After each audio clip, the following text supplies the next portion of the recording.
Je vais j'ai le plaisir, nous avons le plaisir d'accueillir ce matin Frédéric Dabi, que vous avez partage beaucoup de nos préoccupations et qui est un fervent historien d'ailleurs, ce qui lui permet de mieux analyser les faits et phénomènes d'aujourd'hui. Donc nous avons pensé que ce serait très intéressant au lendemain de ces élections d'avoir son point de vue. Merci Frédéric d'avoir répondu à notre invitation. C'est toujours un grand plaisir d'avoir des gens de votre compétence parmi nous. Donc on va te demander de nous donner ton point de vue. Tu as rencontré beaucoup de gens, tu as eu pas mal de choses. Allons au plus simple. Et puis on se revoit en janvier, comme on l'a prévu, pour essayer de voir comment la Fondation Concorde peut être de jouer un rôle dans toute cette galaxie des gens qui s'occupent de projets politiques. Merci Michel et bonjour à tous. Merci de m'accueillir. C'est pas facile de parler après une AG où il y a eu des choses importantes qui ont été tranchées, mais je vais essayer. Donc pendant une quinzaine de minutes, je vais vous faire part de mon sentiment sur l'état des lieux du paysage électoral au lendemain de ces élections régionales, dernier scrutin du quinquennat, et dont la fin lance, et vous voyez depuis le 13 au soir, la campagne présidentielle. Alors, le sondeur n'aime pas être prospectif. On me demande qu'est-ce qui va se passer, qui va gagner la présidentielle, qui va gagner la primaire. J'ai jamais peur de dire que je ne sais pas. Je ne sais rien, et il faut avoir la modestie de le dire et la prudence de le dire. Mais en regardant ce qui vient de se dérouler, en regardant ce scrutin régional qui a vraiment été, de mon point de vue, passionnant, vraiment passionnant, on peut essayer de dessiner quelques lignes de force pour esquisser des scénarios pour l'après 2015, cette année 2016 qui va être d'abord l'année d'un faux plat, puis l'année d'une accélération vers la primaire, puis vers l'élection présidentielle, et entrer en fin d'année 2016, le 27 novembre au soir, si la primaire n'est pas avancée comme le débat est en train de se dérouler sur ce thème-là, sur le calendrier, sur la campagne présidentielle. Déjà, pourquoi vous ai-je dit que ces élections régionales ont été, de mon point de vue, et pas seulement parce que l'IFOP a fait beaucoup d'enquêtes et que j'ai fait quelques médias, un scrutin passionnant. D'abord, bien sûr, parce que c'est un scrutin inédit, le premier scrutin depuis 50 ans qui s'est déroulé au mois de décembre. On est à quelques jours de l'anniversaire du deuxième tour de l'élection présidentielle de 65 entre François Mitterrand et le général de Gaulle. Un scrutin organisé sous état d'urgence, ce n'est pas rien de le dire non plus. Une campagne ultra courte, qui a été encore plus courte que celle des élections européennes, qui a été stoppée net par les événements tragiques du 13 novembre à Paris et à Saint-Denis, et qui a peiné à reprendre. Un candidat l'a emporté en triangulaire, avec une majorité absolue des voix en Bretagne, sans avoir fait le moindre meeting. D'autres candidats de droite comme de gauche avec lesquels j'ai travaillé, qui ont beaucoup peiné, qui ont beaucoup travaillé, qui ont fait un an de campagne, ont perdu. Je pense à Philippe Vigier dans le centre Val-de-Loire, ce qui n'était pas forcément juste, mais Philippe Justice en électoral. Au-delà de ces éléments inédits, le côté état d'urgence, cette campagne courte, ce scrutin qui a été coupé en deux par les attentats, ce scrutin est venu apporter selon moi une confirmation. Et surtout, il a généré une surprise.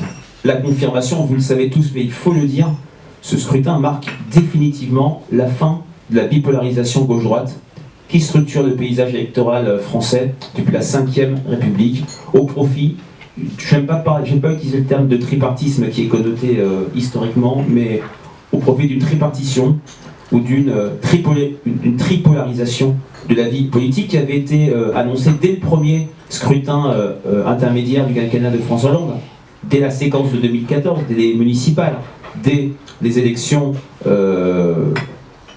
européennes. On l'a vu également aux élections départementales. On est passé d'un jeu à deux avec des règles qui étaient faites pour un jeu à deux à désormais un jeu à trois, mais avec des règles qui restent sur des règles de bipolarisation. Il n'y aura pas 3 candidats au second tour de l'élection présidentielle, ça aurait pu être possible, mais on reste sur une bipolarisation. Ce qui explique la dramatisation à venir du scrutin, ce qui explique en grande partie aussi l'apparente différence de résultats entre le premier tour et le deuxième tour. Premier tour, victoire du Front National, on peut dire. Au deuxième tour, victoire des Républicains et du Centre, voire victoire du Parti Socialiste. Et puis, il y a eu vraiment 2 scrutins du fait de cette logique de tripolarisation entre le premier tour et le deuxième tour, ne serait-ce que sur la participation. Vous l'avez vu, il s'est passé quelque chose de quasiment inédit sous la Ve République, c'est-à-dire une hausse vertigineuse, presque 8 points et demi, presque 9 points de participation entre les 2 tours. Ça n'était arrivé qu'à une seule reprise, à un scrutin historique, la présidentielle de 2002, où beaucoup de Français n'étaient pas allés voter au premier tour, 28%, ce qui était énorme pour une présidentielle, et au second tour, il y a eu 8 points de plus de participation. Alors, donc, je vous le disais, ce scrutin pour moi est une confirmation, mais il constitue une vraie surprise, dans le sens où, à la différence d'autres scrutins, je trouve qu'à 16 mois d'élection présidentielle, à quelques mois de la campagne pour la primaire, ces élections livrent un verdict étonnant, qui m'a marqué vraiment dès 20h30, 21h sur le plateau d'ITélé dimanche, tous perdants. Personne n'a gagné, ils ont peut-être tous perdu. Bien sûr, une soirée électorale, surtout de deuxième tour, c'est un moment où les camps vont chercher à imposer leur lecture, leur analyse du scrutin. Nous avons sauvé 5 régions, nous sommes majoritaires en siège, nous gérons 60% de Français quand vous n'en gérez que 40. Nous progressons de scrutin en scrutin, même si nous avons zéro région. Vous voyez très bien à qui je peux attribuer ces éléments de langage, mais le verdict tous perdants me paraît convenir. Tous perdants d'abord pour le Parti Socialiste, pour la majorité présidentielle. Certes, il sauve les meubles, certes, la déroute est évitée, pas de grand chelem pour la droite comme la gauche l'avait fait à l'Alsace près en 2004 et en 2010. La gauche sauve 5 régions et des belles régions, notamment sur la façade ouest. Mais c'est là pour autant, et on sait qu'une élection présidentielle, même si c'est une élection à part, elle s'inscrit dans un continuum d'élections, dans une continuité de scrutin. Et voilà, l'histoire du quinquennat de François Hollande, c'est 4 élections intermédiaires et 4 défaites pour sa majorité. Je ne compte pas les sénatoriales, mais on peut les compter, ce serait 5 défaites.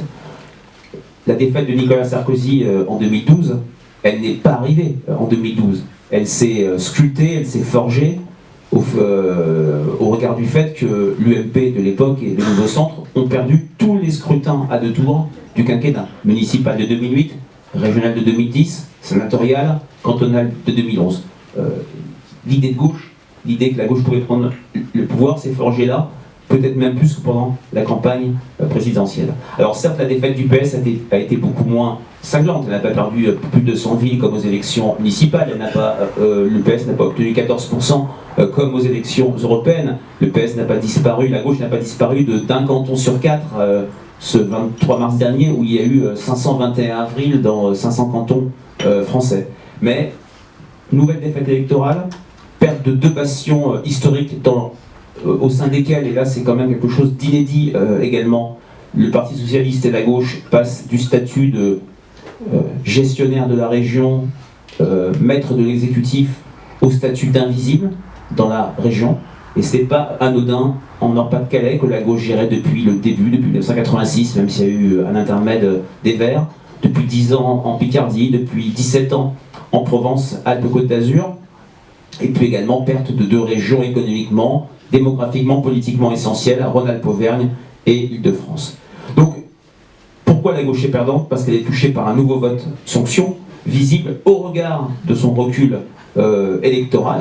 En 2010, on compare toujours une élection par rapport à l'élection précédente. En 2010, au premier tour, le total des voix de gauche faisait 50,2%.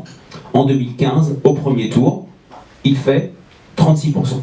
14 points de moins en 5 ans. C'est beaucoup, c'est ce que la droite avait connu également à son époque, même si c'est la gauche de la gauche qui a plus souffert que le Parti Socialiste.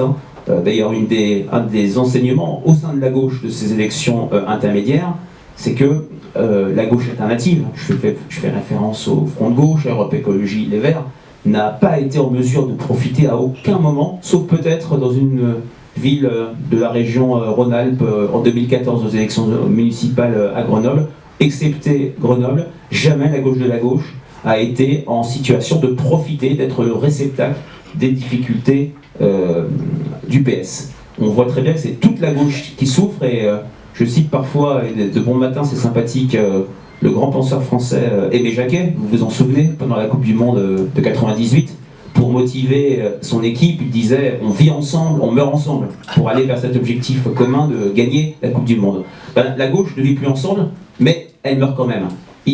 Voilà, on est sur cette tendance de fond qui fait que si on calque les résultats du premier tour des régionales sur la présidentielle, bien sûr, soyons extrêmement prudents, l'équation de François Hollande n'est pas la même que celle des candidats. Il connaît bien sûr un regain de popularité assez incroyable et qui n'est le deuxième de l'année. Ben, si on calque le résultat du premier tour de la présidentielle sur ces régionales, la gauche est troisième et la gauche connaît un nouveau 21 avril, et ça ne sera pas la surprise puisque c'est annoncé depuis maintenant toutes les élections du quinquennat de François Hollande. Donc la gauche perdante. Mais la droite et le centre, est-ce qu'ils sont perdants? Je pense quand même que oui. Certes, il y a un succès. La droite et le centre sont majoritaires en nombre de régions.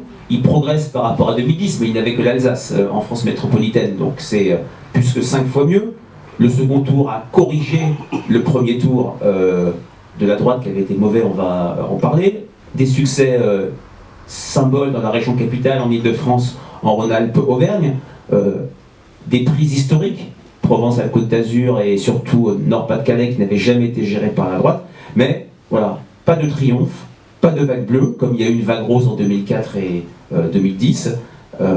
Et ce rétablissement de second tour de la droite et du centre, et encore, ça s'est joué à 4000 voix, 5000 voix en Normandie, 60 000 voix en Ile-de-France. Ce rétablissement, cette victoire, on peut le dire, ce succès, ne doit pas oublier pour moi ce qui a été le fait majeur de ce premier tour, c'est-à-dire que certes la gauche a été touchée par un vote sanction, classique, c'est la théorie des élections.